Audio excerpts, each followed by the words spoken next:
اعوذ باللہ من الشیطان الرجیم بسم اللہ الرحمن الرحیم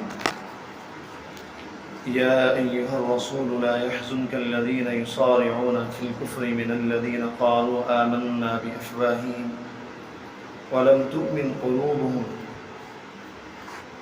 اے پیغمبر، جن لوگوں نے کفر میں بڑی تیزی دکھائی ہے یا دکھا رہے ہیں تو تمہیں غم میں مبتلا نہ کریں۔ یعنی ایک تو وہ لوگ ہیں جنہوں نے زبان سے تو کہہ دیا کہ ہم ایمان لے آئے ہیں مگر ان کے دل ایمان نہیں لائے ہیں۔ سورہ مائدہ آیت نمبر 41۔ شروع سے اہل کتاب کا تذکرہ چل رہا تھا۔ اہل کتاب کہتے ہیں ان لوگوں کو جن کو اللہ تعالیٰ نے کتاب دی، آسمانی کتاب ان کے نبی پر نازل ہوئی۔ مثلا حضرت موسیٰ علیہ السلام کی قوم یہود، حضرت عیسیٰ علیہ السلام کی قوم عیسائی۔ تو بیچ میں کچھ سزاؤں کا بیان آیا تھا، اس سے پچھلے ہفتے بھی، اس سے گزشتہ ہفتے بھی، کہ ڈاکوؤں کی سزا یہ ہے، چوروں کی سزا یہ ہے، ظالم کی سزا یہ ہے۔ اندر آ جائیے، اندر چلیں، اندر اس سائڈ، اس طرف۔ تو یہاں سے پھر دوبارہ اہل کتاب کے بارے میں تذکرہ فرما رہے ہیں۔ آپ صلی اللہ علیہ وسلم کے مدینہ منورہ تشریف لانے سے پہلے دو قبیلے حوالی مدینہ، یعنی مدینہ کے ارد گرد آس پاس رہتے تھے یہودیوں کے۔ ایک کا نام بنو نذیر تھا، ایک کا بنو قریظہ۔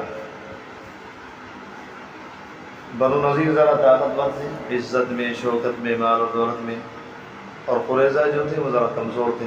یہ دو قبیلے یہودیوں کے مدینہ منورہ کے آس پاس تھے۔ چنانچہ آپ دیکھیں گے، تاریخ میں پڑھا ہو یا سنا ہو کہ آپ صلی اللہ علیہ وسلم کے تشریف لانے سے پہلے دنیا میں عام طور پر یہ تھا کہ طاقتور کمزور کو دبا لیتا تھا، اور باعزت جو کم عزت کے لوگ ہوتے تھے ان پر حاوی رہتے تھے۔ طاقتوروں کے لیے اور قانون ہوتے تھے، کمزوروں کے لیے اور قانون ہوتے تھے، بڑی برادری کے لیے اور قانون، چھوٹی برادری کے لیے اور قانون۔ چنانچہ بنو نذیر کیونکہ مضبوط لوگ تھے، بڑے طاقتور لوگ تھے، مال دولت کے اعتبار سے تھے، دونوں یہودی، قریظہ بھی بنو نذیر بھی۔ تو ان بنو نذیر طرح طرح کا ظلم کرتے رہتے تھے قریظہ پہ۔ پھر آخر میں جا کے ان لوگوں نے اپنی طاقت ہی کے بلبوتے پر بنو قریظہ کو مجبور کیا اس معاہدے پر کہ اگر ہمارے کسی آدمی کو تمہارے آدمی نے قتل کر دیا، ہمارے کسی آدمی کو تمہارے آدمی نے قتل کر دیا، ہم قتل کا بدلہ بھی لیں گے اور خون بہا بھی لیں گے۔ 70 وسق کھجوریں، ایک وسق تقریباً 5 من کا ہوتا ہے۔ 70 وسق اندازہ لگا لی کتنے من کا ہو جائے گا، ایک وسق 5 من کا، کہ اگر ہمارے کسی آدمی کو قتل کیا تو ہم خون کا بدلہ بھی لیں گے اور دوسرے 70 وسق کھجوریں لیں گے۔ اور دوسری یہ بات کہ اگر ہمارے کسی آدمی کو قتل کیا تو ہم 2 آدمیوں کو تمہارے قتل کریں گے۔ ہمارے کسی عورت کو قتل کیا تو اس کے بدلے مرد کو قتل کریں گے، کیونکہ مرد کو اللہ تعالیٰ نے اعلیٰ اشرف بنایا ہی ہے۔ ہماری عورت کو قتل کیا تمہارے مرد کو قتل کریں گے، ہمارے ایک مرد کو قتل کیا تمہارے 2 مردوں کو قتل کریں گے، ہمارے غلام کو قتل کیا تمہارے آزاد کو قتل کریں گے، ہمارے کسی شخص کے ایک ہاتھ کو کاٹا تمہارے 2 شخص، ایک شخص کے دونوں ہاتھ کٹیں گے، اگر ہمارے کسی شخص کے ایک پاؤں کو کاٹا تو ہمارے دوسرے شخص کے دونوں پاؤں کٹیں گے۔ تو انہوں نے زبردستی ایک نظام بنا دیا تھا۔ چنانچہ چلتا رہا کافی دنوں تک۔ آپ صلی اللہ علیہ وسلم جب مدینہ منورہ تشریف لائے اور اسلام کا عجیب و غریب نظام ظاہر ہو کر آیا سامنے، اور پھر شرعی قوانین بھی ظاہر ہوئے، ایک طرف تو یہ معلوم ہوا کہ اسلام میں رعایتیں بہت ہیں، سہولتیں بہت ہیں، نرمی بہت ہے، اور دوسری طرف یہ بھی تھا کہ بعض ایسی سزائیں بھی ہیں جو مکمل طور پر جرم کو بند کر سکتی ہیں۔ ایک طرف تو اسلام میں یہ صلاحیت ہے اللہ تعالیٰ نے کہ اس میں نرمی رکھی ہے، الدین یسر۔ دوسری طرف یہ بھی صلاحیت ہے کہ مجرموں کو کوئی جرات نہ ہو، ان کے لیے سزائیں بھی متعین ہیں۔ چنانچہ ان لوگوں نے ایسا کیا کہ ایک دفعہ ایسا ہی معاملہ آیا، قریظہ یعنی جو کمزور قبیلہ تھا اس کے ایک آدمی نے نذیر کے قبیلے کے آدمی کو قتل کر دیا۔ اب معاملہ وہی پیش آیا، نذیر والوں نے کہا کہ ایک کے بدلے 2 کو قتل کریں گے اور خون بہا بھی لیں گے، فدیہ۔ چنانچہ آپ صلی اللہ علیہ وسلم تشریف لا چکے تھے، تو بنی قریظہ نے کہا کہ بھائی ہم ایک ہیں، ہماری برادری ایک ہے، یہودی ہیں، وطن ایک ہے، سب کچھ ایک ہے بہرحال ہمارا، تو لہذا ہم اس ظلم کو برداشت نہیں کریں گے۔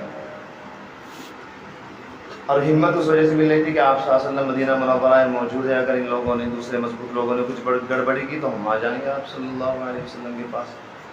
تو جب قریظہ نے کہا کہ بھئی ابھی ظلم نہیں چلنا، ایک کے بدلے دو کو قتل کرنا اور پھر خون بہا بھی لینا، تو بنو نذیر جو طاقتور قبیلہ تھا ان کے لوگ اس میں جوش میں آئے، حتیٰ کہ یہاں تک بات پہنچی، مرنے مارنے کے اوپر بات پہنچی۔ تو پھر آپس میں کچھ لوگوں میں طے ہوا، بڑے بڑے لوگوں میں، کہ مدینہ منورہ میں جو نبی آئے ہیں، بہرحال جانتے تو سبھی تھے، نبی یہ برحق ہیں، اپنی کتابوں میں پڑھ رکھا تھا کہ ہم میں سے چند لوگ اس قبیلے کے بھی اور اس قبیلے کے بھی آپ صلی اللہ علیہ وسلم کی خدمت میں جائیں اور وہاں جا کر وہ جو حکم دے وہ مان لیں۔ بنو قریظہ جو کمزور تھے وہ تو پہلے ہی تیار تھے، انہیں پتہ تھا کہ آپ صلی اللہ علیہ وسلم ظلم کے خلاف ہیں، ایک کے بجائے دو کو قتل کرنا بالکل کھلم کھلا ظلم ہے، لہذا فیصلہ برحق یقینی طور پر ہمارے حق میں آئے گا۔ وہ تو خوش ہوئے۔ خیر یہ لوگ نکلے، اب بنو نذیر نے یہ شرارت کی، جو طاقتور قبیلہ تھا اس نے پہلے ہی چند لوگوں کو بھیجا، اس سے پہلے کہ آپ صلی اللہ علیہ وسلم کے پاس فیصلہ جاتا، پہلے ہی چند لوگوں کو بھیجا کہ جاؤ فتوے کے طور پر معلوم کرو کہ اگر کوئی آدمی کسی کو قتل کر دے تو اس کا بدلہ کیا ہے۔ اور چاہتے یہ تھے کہ اگر آپ صلی اللہ علیہ وسلم نے ہماری مرضی کے مطابق فیصلہ کر دیا کہ ہاں بھائی یہ طاقتور قبیلہ ہے، اگر اس کا ایک آدمی قتل ہو گیا تو فلاں کے دو قتل ہوں گے تو صحیح ہے، وہ تو ہمارے مصلحت کے مطابق ہے۔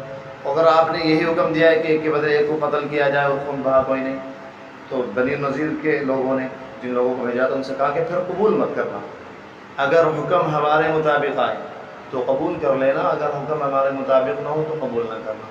چنانچہ یہ لوگ گئے، تو اسی طرح ان لوگوں نے معلوم کیا، تو اللہ تعالیٰ اس کو یہاں سے فرما رہے ہیں کہ پیغمبر یا ایھا الرسول لا یحزنک الذین یصارعون فی الکفر، اے پیغمبر جو لوگ کفر میں بڑی تیزی دکھا رہے ہیں وہ تمہیں غم میں مبتلا نہ کریں، یعنی عجیب عجیب حرکتیں کرتے ہیں تمہارے پاس آ کے، کوئی دھوکہ دینے کی نیت سے آتا ہے، کوئی کسی نیت سے۔ قالوا آمنا بافواہہم ولم تؤمن قلوبہم، یعنی ایک تو وہ لوگ ہیں جنہوں نے زبان سے تو کہہ دیا کہ ہم ایمان لے آئے ہیں مگر ان کے دل ایمان نہیں لائے، جو آپ کے پاس آ رہے تھے مسلمان بن کے کہ فیصلہ بتائیے اس کا کیا ہے، اللہ تعالیٰ ان کے بارے میں فرما رہے ہیں ایک تو یہ لوگ ہیں۔ پھر فرماتے ہیں ومن الذین ہادوا، اور دوسرے وہ لوگ ہیں جنہوں نے کھلے بندے یہودیت کا دین اختیار کر لیا ہے۔ تین فرقے تھے نا، ایک تو بنو قریظہ تھا، ایک بنو نذیر، دو قبیلے تو یہ ہو گئے، تیسری جماعت یہ تھی جو یہودی بھیج رہے تھے کہ معلوم ہو جائے آپ صلی اللہ علیہ وسلم کی رائے کیا ہے، اللہ نے ان تینوں کا تذکرہ فرمایا۔ اچھا پھر دوسرا واقعہ ایک اور یہ پیش آیا کہ بھئی یہودیوں میں دو شادی شدہ مرد عورت نے زنا کر لیا، اب تورات میں بھی یہ قانون تھا کہ جو شادی شدہ مرد عورت زنا کرے ان کو سنگسار کیا جائے، پتھر مار مار کے ہلاک کر دیا جائے، اور ابھی تک تورات میں یہ موجود ہے۔ تو جب ان دو بڑے لوگ تھے، خاندانی لوگ تھے، رؤسا تھے، سردار تھے، مرد اور دو عورت دونوں، تو ان دونوں نے زنا کیا تو معاملہ ان کے لیے ہلکا سا رکھا گیا، کیونکہ ان کا قاعدہ قانون تھا بنی اسرائیل کا کہ کوئی مالدار آدمی جرم کرتا تو اس کے لیے ہلکی سی سزا، تو ان کو لیے کوئی ہلکی سی سزا متعین کر دی۔ ابھی معاملہ چرچے میں آیا کہ بھائی تورات میں تو یہ حکم ہے، بہرحال عوام کچھ نہ کچھ جانتی ہے، تو عوام میں یہ ہوگا کہ ان لوگوں نے معمولی سی سزا متعین کر دی۔ پھر معاملہ وہی پہنچا کہ آپ صلی اللہ علیہ وسلم کے پاس جایا جائے، اب وہ جو سزا دیں گے اس معاملے میں اس کو قبول کیا جائے۔ چنانچہ ان دونوں کو بھی لے جایا گیا جنہوں نے زنا کیا تھا، اور کعب بن اشرف وغیرہ سردار یہودیوں کے پہنچے آپ صلی اللہ علیہ وسلم کی خدمت میں اور پوچھا کہ آپ کے یہاں جو شادی شدہ مرد اور عورت زنا کرے اس کا حکم کیا ہے؟ آپ نے فرمایا اگر میں حکم دوں گا تو قبول کر لو گے، اگر میں نے کوئی حکم بتایا تو قبول کر لو گے؟ ہاں قبول کریں گے، لیکن دل میں وہی تھا کہ اگر نرم حکم دیں گے تو قبول کریں گے، اگر سخت دیں گے تو منع کر دیں گے۔ چنانچہ جبرائیل علیہ السلام وحی لے کے تشریف لائے اور فرمایا الشیخ والشیخۃ اذا زنایا فرجموہما، کہ جب زانی مرد اور عورت دونوں شادی شدہ ہوں تو ان دونوں کو پتھر مارے جائیں، اتنے پتھر مارے جائیں کہ یہ مر جائیں۔ اب یہ حکم نازل ہوا، بڑا سخت حکم تھا، تورات میں بھی یہ حکم تھا، تو بوکھلا گئے لیکن نہیں، اتنا سخت حکم تو ہونا نہیں چاہیے۔ آپ صلی اللہ علیہ وسلم نے فرمایا کہ تورات میں بھی یہی حکم ہے، الشیخ والشیخۃ، بوڑھا مرد بوڑھی عورت، یعنی شادی شدہ مراد سے شیخ سے شادی شدہ مرد عورت جب زنا اذا زنایا، جب دونوں زنایا کریں، فرجموہما، رجم کر دو انہیں، پتھر مارو۔ تو خیر معاملہ اسی طرح چلتا رہا۔ آپ نے فرمایا تمہاری تورات میں یہ حکم ہے، اللہ تعالیٰ نے شریعت میں بھی یہ حکم ہماری نازل فرمایا، تو یہودی کسی طرح تیار نہ ہوئے۔ تو جبرائیل علیہ السلام نے فرمایا آپ صلی اللہ علیہ وسلم سے کہ ان کے یہاں ابن سوریہ ایک بہت بڑا عالم ہے، صاف رنگ کا ہے، آنکھ سے کانا ہے، آپ کو بتا دیں کہ فلاں فلاں ہے، اس طرح رہتا ہے، فلاں فلاں جگہ سب تحقیق بتا دی، وہ سب سے بڑا عالم ہے، یہ اس کی بات مانتے ہیں۔ تو آپ نے فرمایا کہ بھئی ابن سوریا کوئی شخص ہے، فلاں جگہ رہتا ہے، ایک آنکھ سے کانا ہے، چٹے رنگ کا ہے، اس کے بارے میں تمہاری کیا رائے ہے؟ کہنے لگے وہ تو روئے زمین پر یہودیوں کا سب سے بڑا عالم ہے۔ آپ نے فرمایا ابن سوریا کو بلاؤ۔ ابن سوریا کو بلایا گیا، آپ صلی اللہ علیہ وسلم نے فرمایا بتاؤ بھائی تمہارے یہاں سنگ اگر شادی شدہ مرد عورت زنا کریں تو اس کا کیا حکم ہے؟ تو اسی طرح کرنے لگا عائشہ۔ تو آپ نے فرمایا تمہیں قسم ہے اس ذات کی جس نے تمہیں پیدا کیا ہے، صحیح صحیح حکم بتاؤ کیا ہے؟ ابن سوریا نے کہا کہ اگر آپ مجھے اس ذات کی قسم نہ دیتے جس نے مجھے پیدا کیا ہے، اور مجھے یہ ڈر نہ ہوتا کہ اگر میں نے غلط بتایا تو تورات مجھے جلا دے گی، تو میں صحیح نہ بتاتا۔ اور صحیح بات یہی ہے کہ ہمارے یہاں بھی شادی شدہ مرد اور عورت کا حکم یہی ہے، اگر وہ دونوں زنا کر لیں تو ان کو سنگسار کر دیا جائے۔ پھر آپ نے فرمایا پھر تمہارے بھی کیا مصیبت آئی، کیا آفت آئی کہ تم اس کے خلاف چلتے ہو؟ عام لوگوں کے لیے تو یہی حکم ہے، مالداروں کے لیے کہ گدھے گردے پہ بٹھا کے کالا منہ کر کے کر دو۔ کہنے کی بات تو یہی ہے، لیکن ہمارے جب معاملہ یہ پیش آتا ہے، ہمارے یہاں ایک شہزادے نے زنا کر لیا تھا، تو اس کو بچانے کے لیے ہم نے یہ کیا کہ اس کو تو بری کر دیا، تھوڑی بہت سزا کے دے کے۔ اب کسی غریب نے گناہ کیا یہی تو اس کو سخت سزا دی۔ اب جب اس کو سخت سزا دینے کا مسئلہ آیا تو پورے یہودیوں میں شور ہو گیا کہ بھئی یہ کیا مسئلہ ہے، شہزادے سے گناہ ہوا تو اس کو تو ایک طرف کر دیا، اب ایک غریب آدمی سے گناہ ہو رہا ہے تو اس کو یہی سزا دینا چاہتے ہو سنساری کی، دونوں کے لیے قانون ہونا چاہیے۔ کہنے لگے جب شور ہوا عوام میں تو ہم نے یہ طے کر لیا کہ ٹھیک ہے، نہ امیروں کو یہ سزا دی جائے گی نہ غریبوں کو یہ سزا دی جائے گی، اگر کوئی زنا کرے گا زیادہ سے زیادہ یہ سزا دی جائے گی، اس کا منہ کالا کر کے اسے گدھے پہ بٹھا کے سر عام بستی میں گھمایا پھرایا جائے۔